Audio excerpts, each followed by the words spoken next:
My wife insists on naming our baby Eva Brown, after her late best friend, but I'm worried about the historical connection. Long story short, my 28 male wife, 28 female, is estranged from her family and has been since a teenager. She met Eva while in school and they were inseparable, with Eva letting my wife stay over a lot, as well as providing a constant source of support. I met my wife at university.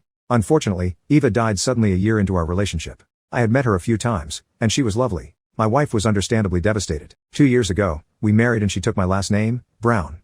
Our baby girl is due in the spring and understandably, my wife wants to honor Eva in her name. This is something that she has said throughout the relationship. I was happy with the idea of honoring her, and we have discussed baby names throughout the relationship and pregnancy. The leading name we were tossing about was a place name that had significant memories to them. Yesterday, she came up to me and said that she had a dream about Eva asking her to remember her by her name. She had some like this around the time Eva died but none recently to my knowledge, and to memorialize her, our baby must be called Eva.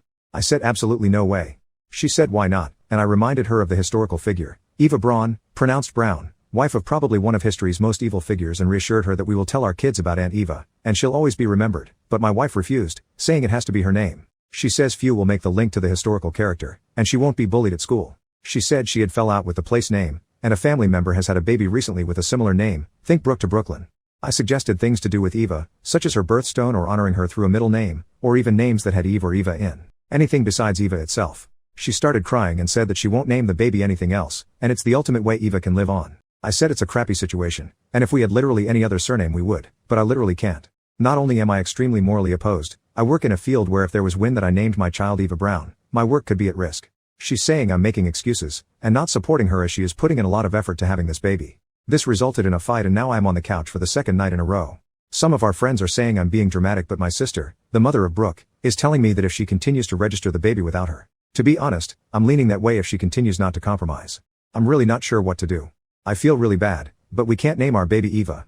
Update 22 days later. Well, soon after posting I called up Eva's sister, Rose, as my wife, Lou, is really close to her and explained the situation. I know, I shouldn't get people involved in marital matters, but Rose's opinion really matters to Lou, especially when Eva is involved. Rose agreed with me, that naming a daughter Eva Brown would be harmful, and she mentioned something that we believe to be a game changer. One thing you must know about the late Eva, dear reader, was that she was a writer. She kept journals, which her sister held onto after her death. In one of these journals was a baby name list, where she gave 5 names for a girl and 5 names for a boy. Rose held onto these names when she was having children. One of her sons is named the top boy name, but she is done now and wants to give it to my wife.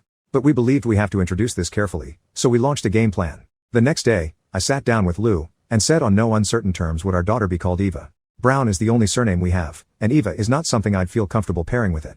As I mentioned in comments, my wife is estranged from her family and often jokes that we got married so young, at 22, so she could get rid of her maiden name. She agreed that our child will take our married name, but continued to stress about forgetting Eva. I also mentioned that by naming a child Eva, you'd be pressuring that child to live on for dead Eva, and it's a big burden for young shoulders. My cousin was named after a dead relative and my grandparents often compared him to that relative, and that's not something I want for my own child. That seemed to resonate, and she admitted that pregnancy was bringing up old feelings as she and Eva always said that they'd be pregnant together. I suggested therapy, and she started therapy last week. I then talked about mine and Rose's conversation, and she was very interested. We agreed that it would be lovely giving Eva the opportunity to name a child, knowing it was something she was seemingly passionate about, and have narrowed it down between 2 of the 5 girl names. Turns out the girl had taste. Being able to discuss baby names and thinking about our daughter as her own person has been a blessing, and I can see my wife is on the mends. I think this will be the only update, and I can't wait to meet my daughter. Thank you all for your help.